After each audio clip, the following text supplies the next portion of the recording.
IT. So I'm on Periscope. Now I'm live on Instagram and I am recording. So hey guys, this is Jeff Hill Financial Group, U 2.0. I don't even know if that's the thing, but I'm gonna make it up. I'm running with it. And let's go ahead and kind of dive into it. So, as you guys know, I read a ton, a lot. And my goal is to start sharing more information, things that I've read. And, hopefully I don't want to go too quick today, but I wanted to just leave you guys with a quick message, if you will. And again, I'm all about growth and awareness, raising your level of awareness. And that just means something that you didn't know about yourself or just in general. You become unconscious, incompetent. You don't know what you don't know until you become conscious, competent. You know that you don't know. Well, personality test is one of the things that I've studied a lot. Like anytime I have the opportunity to learn more about myself, I'm normally trying to take it. And here's what's kind of weird about it. As much as I like it, sometimes I've had friends send me a test and I say how long it is. And I'm like, oh, man, nah. I don't feel like going, 75 questions right now. But I'll do it anyway because, again, I know on the back end of that test, I'm going to learn something about me that's going to allow me to literally grow to the next level, overcome some type of hurdle. Now, if you're familiar with Myers and Briggs, again, you can go to myersandbriggs.com or 16personalitytest.com, I believe it is, and you can take the test. You can learn and study about different personality tests. So I'm an ENTP-A. So E stands for energetic. Again, if you guys have been around me, I'm high energy. I like to get stuff done. Let's go make it happen. Let's get a plan. Let's go. Okay. The N is intuitive, right? The T is thinking, and the P is prospecting, and the -A is assertive, right? I'm not gonna break all those down. Go over there and learn. But it was one of those things where when I take those personality tests, it amazes me every time I do it. I'm like, yo, that's crazy. That's like me almost to a T. And, as I started to read and learn more, I started to realize some of the things that were a weakness I had grown past. And a lot of that was because I read a book and I learned something about myself and I challenged myself to say, all right, you know that to be true about yourself. How do you get past this, right? So, the biggest thing is, guys, make sure you're learning and taking those personality tests. Because a lot of times, if we read all these good books and we have all this extra knowledge, but we don't ever put ourselves in position to be able to learn to see if you're growing, it's a moot point. You're just reading just for the sake of be reading. Okay, you've been taught knowledge is power, so we just try to go consume as much knowledge as we possibly can, but we don't implement it enough. Therefore, we don't really get to see our results. And it kind of reminds me recently, I guess you guys know, I'm a Toastmaster. I do competitive speaking. For those that do not know me, I'm a financial advisor. I'm a traveler. I'm an entrepreneur. I'm a speaker. I'm a friend. I'm a brother. And I absolutely love helping people. It's just the way I'm wired. Leads me to another personality test, the colors test. Red, green, blue, yellow. Really a lot easier to understand than maybe Myers and Briggs in terms of explanation because it's only 4 colors. And then there's also disc. So there's so many out there, and I've taken so many of them. I probably forgot half the stuff that I've taken and learned from them at the time. Okay, but again, there's a lot out there, and I encourage you, hop online, find the personality test, take it, and learn. Kind of meditate on it, because some of the stuff is going to strike you. It's going to hit you when you like, dang, like, oh, okay, all right, that's a thing about me. But they didn't write it about you. That's just your personality type. So it's good to learn more about yourself because, like, when the Bible says know thyself, that's going to help you also learn other people. So some of the things that I look at is they have a SWOT analysis. SWOT, strength, weaknesses, right? So again, the strengths. A lot of times we look at our strength because we want to be promoted. We want to feel good about it. It's like, yeah, hey, I got some good stuff strong about me, right? And that validates how you feel about yourself. Stick your chest out. Cool. That's good. But the weaknesses is what most people might want to gloss over and just disregard. Like, whatever, man. They don't know what they're talking about. But what you want to do in those moments when you take those weaknesses down, first, do the litmus test. And the litmus test is kind of like the test of an educated man. Can you entertain a new idea?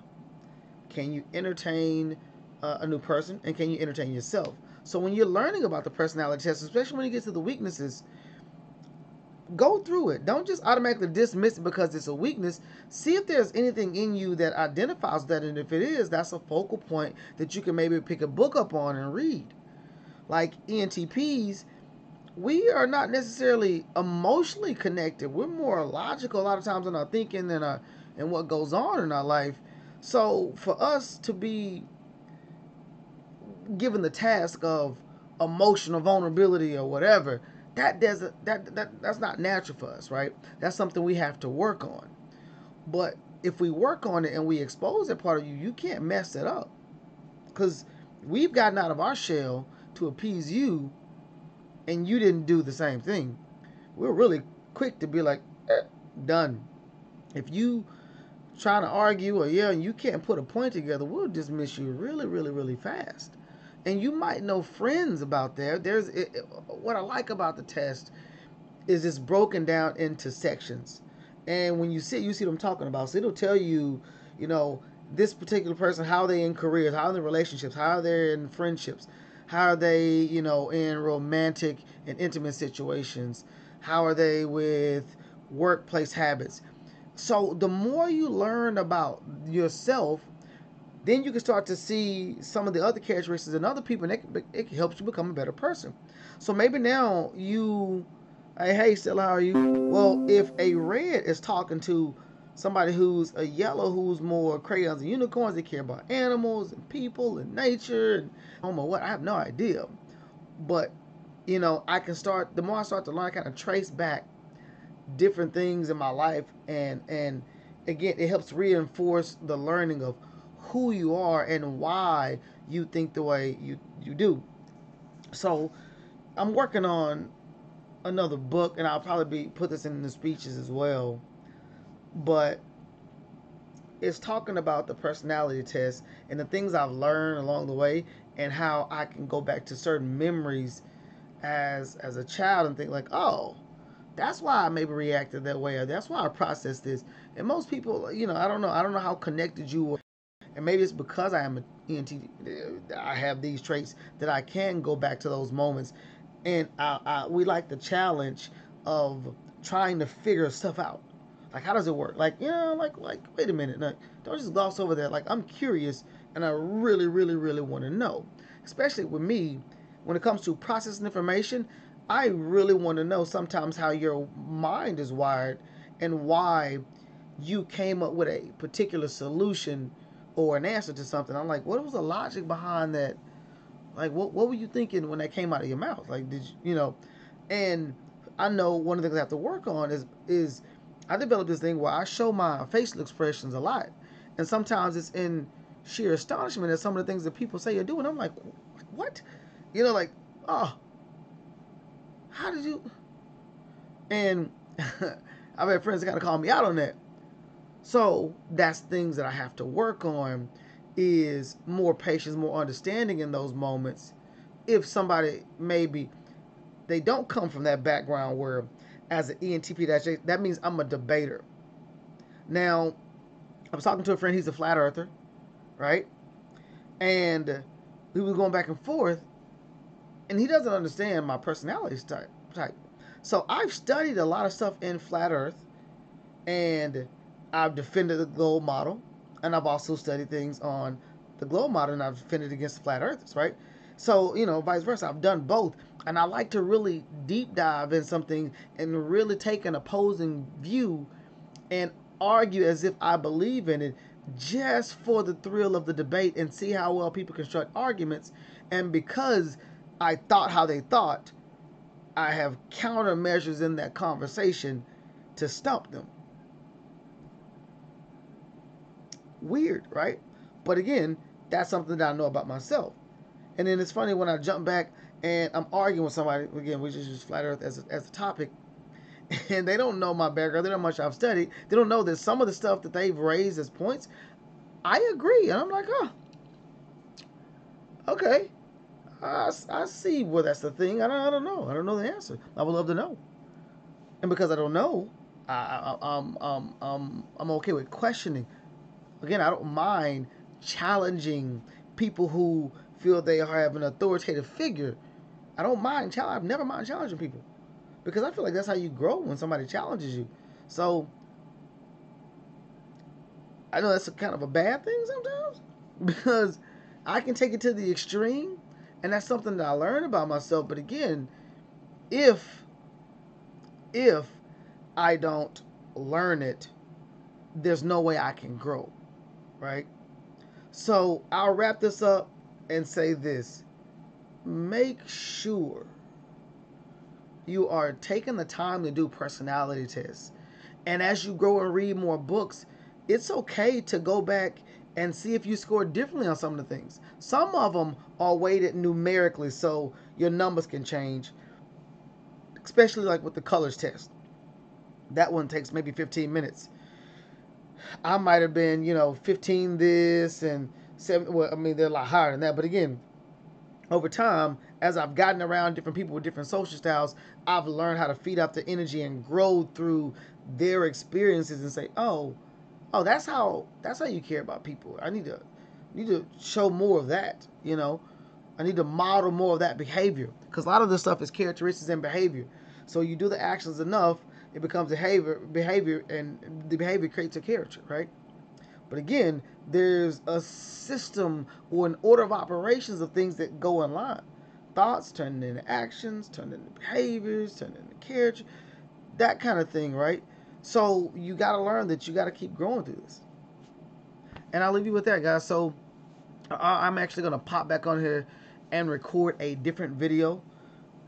And this video is all going to be about social media and earning income. I'm going to give you guys a quick idea because I've been talking about earning money online. So this is going to be a freebie.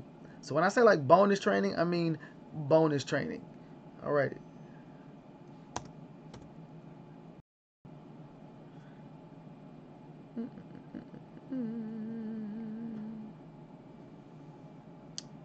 I don't think Periscope goes. Oh, Instagram's still going.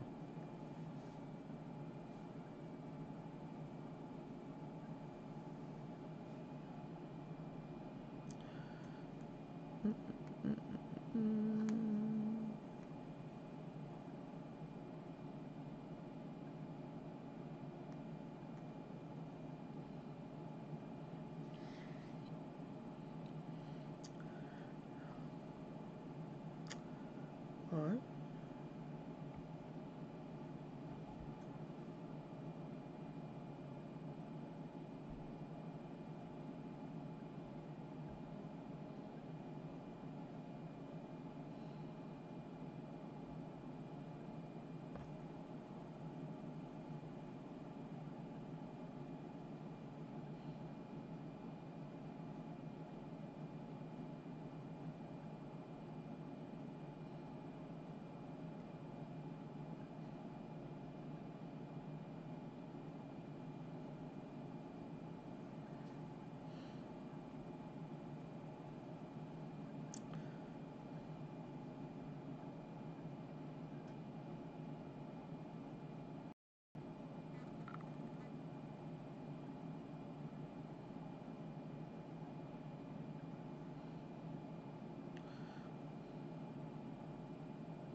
All righty, guys. So this is Hill Financial Group, Jeff Hill with Hill Financial Group, and I'm going to be talking about money, money talks, and side hustle chronicles. Let's jump right into it. So, guys, most people are on this quest to always make more money, and sometimes they don't know what to do. And again, I'm just going to share a few quick ideas about sometimes using your talents or your hobbies and turning them into some sort of a business, right? And sometimes it can be some of the most outlandish things, right? Now, one of my friends, she started a food truck, and this lady has always loved transportation and things like that. And I remember we had linked up on a business idea. She kind of started and went by the wayside, and she was like, "Oh, you know, my heart wasn't really in it. I'm really passionate about this." So I'm like, "Okay, you know, hey, do you follow your passions? No big deal. Here's a book or two to read, right?" And lo and behold, she was doing a transportation business, which is something she liked, but she was also really good in the kitchen. She can cook really, really good. And she started a food truck. And her food truck is absolutely banging. Again, her food is legit, right? And I say all that to say she turned something at first that was a hobby, loved to cook, just cooking different foods. She did meal prepping for a while, and then started doing different variations, and then just said, "Hey, it's working.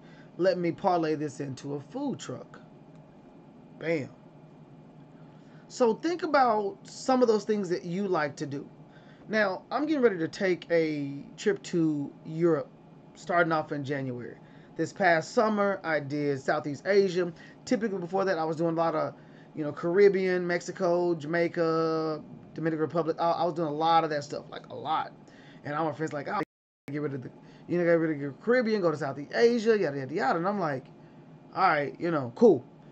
This summer, I had the opportunity. I said, "Why not? It's on your bucket list. You've been talking about going, go." So I had the opportunity to do 17 days in Thailand on a mission trip, in Hong Kong on a mission trip, and 17 days in Thailand because I always heard Thailand was super fun. So I did like 13 days first or so, and went to Hong Kong for 17 days, and then flew back to Thailand for 4 more days because, again, it was really, really fun. By far, probably one of the best vacations that I've had ever. That's one for the books. And probably because of the length or just that big of a bucket list, because I was always worried about flying overseas. Not because I don't like to fly. I love to fly, but I don't like to sleep. And when I'm talking to most people, like, "What are you doing on a plane for 14 hours?"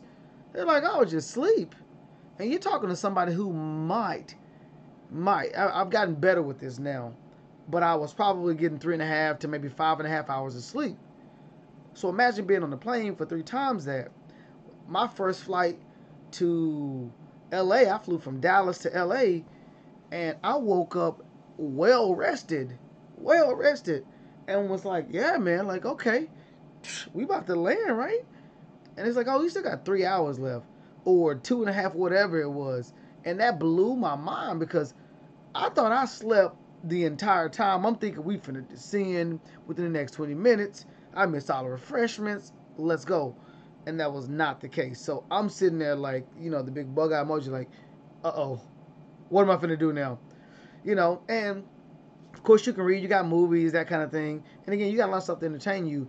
But again, 14 plus hours, I'm like, yeah, no. And I wasn't flying first class, so I wasn't in there with the showers and the beds where I can literally lay my whole body down with the massager. Nah, I was in the back, guys.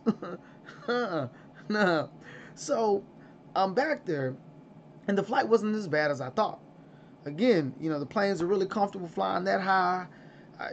No turbulence. I was on American Airlines, man. American, shout out to you guys. You did. Your crew on that flight was great. Took care of us well, right? And again, I would watch a movie, I would read a little bit, I would write, go to sleep, get up, and every 3 hours or so, you're getting a meal or a snack. So, by the time you get to watching a movie or whatever, you can always order something if you need something else if they're coming by. But around the clock, wake up, I got a full meal, I got a breakfast and all that. And we flew with the sun, which was weird. And I'm also was like, we were weird. It was weird. But again, we flew with the sun, so anytime you raise the blind, it was always light. So that was a trip. Anyway, I don't even know how we got on Thailand like that. Oh yeah, I'm starting the year off in Europe this time, so I'm looking forward to that. I've been looking at different hostels and restaurants and tours, and I'm doing all that kind of stuff. So the reason why I was telling this story is, excuse me, most people know Airbnb for their hotels and stuff, right? Well, not hotels, people rent their houses out, the condos, or sometimes I guess hotels do rooms now like Airbnb style. But now they've started to get into more restaurants and experiences. So let's say if I'm traveling to Las Vegas, I can try different restaurants, or maybe I do a tour with somebody and I can leave a review so somebody else can go book that. Still word of mouth. Well, one of the things that I noticed is I was looking at, I think I got the email or I was just on the website, and it was looking at different experiences. And it was like, oh, like I'm going to Paris first, right? From Canada, from Toronto to Paris. And it was like, hang out and party like the Parisians. I guess that's what they call people from Paris. I don't know. That was the first time I think I heard that. So it was different reviews about how people have fun in this experience. And I mean, somebody's like, oh man, I was there by myself. The guy was taking a lot of smoke breaks, whatever, whoop. And then I've seen some of them that were there like a week before and was like, oh, this is the best trip ever. This guy was really attentive. He was this, and this. I definitely recommend it. So different experiences, right? But what clued me into this, these are locals, right? And these locals have established a business saying, listen, you're going to be new to the city. I'll be your local tour guide. I'll tell you, kind of where to stop, where not to step. Because you'll be with me, you'll be safe because I'll guide you through the streets and make sure you're going to get to your destination. And the more the merrier. And again, these people know a lot about their city. So imagine if you've ever paid for a tour like on an excursion, like you go to Mexico, you go on zip line and you got somebody who's driving you to the location. They're pointing out different facts about. Imagine that. Except it's not a big business. It's me, Jeff Hill, saying, "Hey, listen, you coming to Little Rock? Listen, I got you, man. Like, let me take you around my city. Here's how you turn it into a business. Some of you love to party, right? You know all the hot spots, all the restaurants, all the good eats, all that. Well, think about making that into a business. Now you can do it on, weekend pub crawl or whatever. If you normally like to go out every weekend, why not turn that into a bit of a business, right? So the one I was looking at, one of the food ones, was No Diet Club. No, if you want to look this up, go to Instagram. No_diet_club. And here's how cool social media is with this. So Airbnb, they got their advertising, and I can literally go in there and read the reviews. I can book it. But I can also go to Instagram and say, well, let me check out some of this other food. And there's a lot of foods on their Instagram page that was not in the photos. And I'm looking like, okay, I see why people are saying bring your appetite. Because, I mean, they got different cheeses and breads and, meats and sandwiches and pastries. There's so much stuff in there. And I'm like, that's worth $71. To have a guided tour by a local, you rent a bike. It's a 2 hour thing, or I think you can do longer, but it lasts 2 hours. And then after that, they'll give you some other different picks of places to go to. So imagine now having the ability to have an Airbnb, which sometimes it has more of a home feel because you're in somebody's home. Sometimes they're there, sometimes they have the entire home. I've stayed in some really cool Airbnbs around the world. And now I'm going to be doing more hostels. And again, when I travel, I like to try different things. I don't always necessarily want to stay in a hotel. I have some hotels booked, I think, on this trip. But again, I also want to do some of the different things because I like the experiences of it. And sometimes we got to get out of our shell to experience some of this stuff that I'm talking about. Now, again, when you get out of your shell and you start to think differently, you can start thinking about different ways to earn income. Sit down there and brainstorm. What are the things you like to do now, and how can you turn it into an income stream? One of my good friends from college is arguably one of the best writers that is unpublished that I've been able to read. And I know you probably thinking, well, if she's unpublished, that's why I'm supposed to. I get that, but what I mean is, you ever had some friends who say, "Hey, listen, man, can you read over this thing for me? Make sure this sounds right." You've probably done that before. At least I have. I read one of her papers in college, and I remember reading it like, "Yeah, this is good." And I'm like, "Hey, man, just don't forget to cite your sources." And this is well written. She's like, "What do you mean cite my sources?" I'm like, "Yeah, like all this stuff in there. You probably need to cite some of that." And she was like, "That's for me. Like, I came up with all that." And I'm like, "Oh, you wrote this out of your head? What in the world?" It was that good.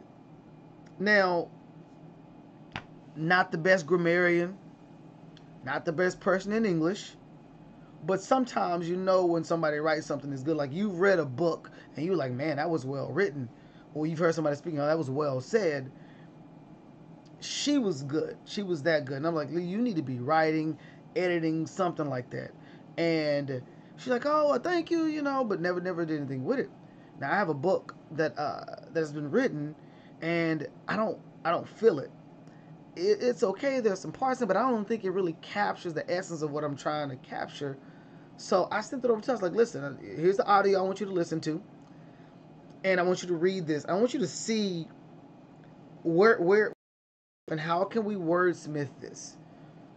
Now, when it comes to speeches, people ask me, "Hey, Jeff, what's the better way to say this?" Boom, I'm off. I got you. I'm in different scenarios. I'm gonna roll it out. But when it comes to writing, I don't know. It doesn't flow as fast. I guess because I have to think more. It's kind of like I was in math. I would do mental math because it was easier than writing all the steps down. 9 times if I wrote the steps down, I was probably gonna get something wrong because I'm like, that just doesn't look right. That's what happens when I write. I'm used to how I want to portray this message, and I know when I speak, you can read my body language, tell my emotions, and get all that information. But when I write, it's like they just have to kind of figure it out. Think about how many times you misinterpreted the text message, and it's like, "Oh no, that's not what I meant. That's how you took that? Wow, oops, I was way off on that." That's the thing that I know she's really good at. So I'm giving it over to her and letting her come back to me and say, "All right, I would probably word this like this." And that's what an editor would do. And lo and behold, having this conversation with her, she started to write her own books. And there's been a lot of people who've been reaching out to her saying, "Listen, I need you to help me with this." So now she has a business from a gift, has a side hustle. I'm not going to call it a business yet, but a side hustle. Man, this is Money Talks. This is the side hustle sneak peek right now. So think about those two examples. If you're a person who loves the pub crawl, I don't care if it's not a pub. Maybe you like to hike. I'm in Arkansas with a natural state, so we got a lot of lakes and rivers and all that. And again, you can go to Meetup. Meetup works as well. Meetup is free. But sometimes, depending on what you're doing, Meetup can be slightly intimidating for some people because it's one to many, right? Or a handful of you and your friends to a whole bunch of group of people who are well established in their relationships oftentimes. So it's like, man, I got to kind of weave myself in here, and it's somewhat awkward at first because, oh, you guys are all friends, you all know each other, and I'm eyeball out. Now, for me, I don't necessarily meet a stranger. Like, I'll talk to anybody, let me learn your story. I got a whole system that I teach on how to meet people, how to prospect, because that's the P in my personality style. Again, if you want to learn more about that, check the video that I just posted. And if not, if you can't find it, just go to YouTube, type in Hill Financial Group, and you'll see it. Because I went live on there, and I'm also recording this, and I'll repackage it. But again, ENTP personality style. The P is for prospecting, so I'm really good about getting out there. Now, how can I turn that into an income stream? Okay, I can write a manual on how to prospect, how to be a good friend, something like that. So think about if I wrote, and again, it doesn't necessarily have to be something super long. I can charge $2.99 on, how to never meet a stranger again. And again, I can literally break down the conversations that I go through, how I take a conversation to get to know somebody, and how I break the ice with different people of all ages, races, credos, or whatever. I can teach that kind of stuff. And again, is somebody willing to pay $2.99 for that? Yeah, because there's a lot of introverts or socially awkward people that will love to learn how to get out of their shell. That's why people write books, because again, they found a way or a system to be able to help people. And they talk about, in this book, you're going to learn how to do this. So for me, a lot of times what stopped me from doing more writing is because I felt like, man, there needed to be this big, thick binder of stuff. I wanted to download everything that I could into that person. I don't have to do that. I can do, an ebook or PDF or something like that that's a lot easier, way more palatable, and it gets to the point of that message, right? And again, that's something that I'm also working on, because there's so much that I learned. One of the guys that was my evaluator in Toastmasters gave me that nugget. He was like, man, I'm the same way. He's like, when somebody asks me a question, I immediately want to download my brain of information into them. And then he was like, sometimes you got to learn how to break this stuff up into chunks and get whatever they need. Let them get that out of them. So I kind of wrapped it up. Those are just a few ideas.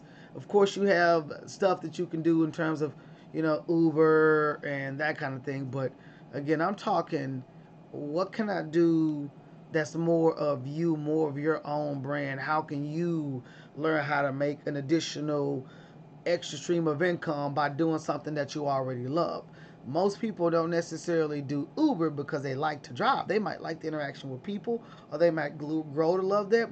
But normally that's not why they went into it, because they say, you know what? I really like driving. Let me go drive for Uber. It's like, what can I do this easy that I don't mind doing? Oh, driving. Psh, I don't mind driving. Okay. But it's not that they like it, right? For me, I love speaking, so, and I love networking. So maybe I create something on Airbnb saying, listen, I'll take you to the networking events and introduce you to some of the locals. I don't know, something weird.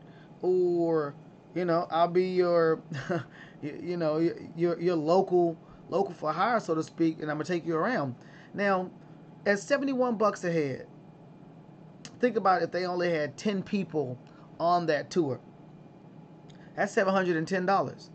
Well, again, when you look at this, maybe you spend $300 on food, because you're typically not eating an entire meal. Like, for example, if we ordered a sandwich, you might have gotten a fourth of that sandwich, because you were also going to get some fries, a macaroon, a donut, so much other stuff. You didn't necessarily mind only eating a fourth of that. So all in all, they might, hit up 10 different restaurants and spend, I don't know, 30, $40 per restaurant. So let's say they spend $40 per restaurant buying different things. Some of them probably going to be less than that.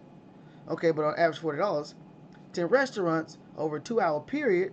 You stay in 20 minutes, let them order food, try whatever. Okay, cool. $710 a person. I mean, $710 for the whole group. Spend $400. You made $310 in 2 hours. $150 an hour. Do you do that now? Right? And what if the food was less than that?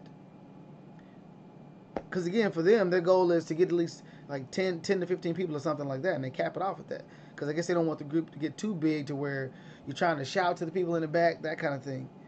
But think about that from a numerical value. Look at some of the hot spots of foods and look at how much, costs to get versions of that on the level and put together a package and start marketing that as a service. And again, it's good to learn and to be able to socialize with people and create those kind of memories to where when people come to your city, they look at it with a different light. Like, oh man, I heard Little Rock was bad. And then again, I take them to, the Clinton Library and we eat there, or take them to some of the hole in the walls that are really, really good and known for barbecue or steak or whatever. And now all of a sudden, they're like, wow, okay, Little Rock is a hidden gem. Like, I can definitely come back and have fun. There's so much more that I can try. And then again, there's different things to do. But that kind of thing. So just think about that and start to brainstorm and think about in 2019, if I was able to make extra money, how would I do it? What would I enjoy doing? Think about that and to kind of brainstorm. Just let your mind go wild with different things and then start to drill it down and say, all right, what actually makes sense that can be done that I would have fun doing and I can be consistent with it. Because again, in your city, I'm pretty sure there's a lot of festivals, carnivals, live music, things like that that's going on that you can market and put together a package and maybe even throw a bonus if it's one of those things where tickets are required to an event or a cover charge. You can add that kind of stuff in there or put it in your disclosures. So I hope that guys, I hope that helps you kind of think of a few ideas and things that you can kind of parlay into additional streams of income. And again, let's go out and make 2019 the best year you ever had in your life. For some of you, it might be the foundation year of your life, and you'll look back on it and see, even though you might not necessarily have more money than what you had, you might have better quality relationships, you might be in a better spiritual space to where 2020, 2021, 2022, you get that windfall of success that you wanted. So 2019 might be a foundational year for you, and that's okay. Everybody had to go there, but make sure you're building solid foundations and habits that's going to propel you to get what you want within the next 3 years. Start with the end in mind. As you get closer to 3 years, keep assessing it. Same thing with your income, guys. Again, this is Jeff here with Hill Financial Group, talking about money, side hustles. I am a business owner, an entrepreneur, an author, a motivational speaker, a travelpreneur, and I absolutely love life. I love to travel, love to meet new people, and I love helping people out. Those are my 3 universal truths. Thank you. Follow me on Snapchat and Twitter and Instagram, HillJE1906. You can follow my business page where I talk about different financial concepts. That's Jeff HFG on Twitter. Jeff HFG, which stands for Jeff Hill Financial Group. And for some reason, I didn't change that, but on Instagram, it's HFG Inc. That stands for Hill Financial Group Incorporated. Facebook, type in Hill Financial Group Incorporated, and you can go to my Facebook page. Any one of you can probably find the other one. So go out, join me, guys. Let's make 2019 a year to remember.